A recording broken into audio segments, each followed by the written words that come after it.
असं म्हणतात की हॉरिझॉन्टली जर आपण ब्रशिंग केलं तर दातांवरचं ते इनॅमलचं जे काही प्रमाण असतं झिजतं, ते खरं आहे का? करेक्ट होतं ना. ओके.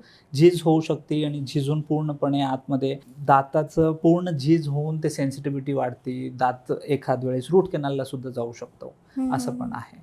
मग ते ओके. हॉरिझॉन्टल ब्रशिंग नाही केलं पाहिजे. Vertically or in circular motion. Vertically करणं ओके. थोडंसं अवघड जातं, वेळही लागतो. म्हणून सर्क्युलर टेक्निक हा रेकमेंडेड टेक्निक आहे. दिवसातून 2दा ब्रश करायला पाहिजे. 100% करायला पाहिजे. 100. It is said you brush at night to keep your teeth.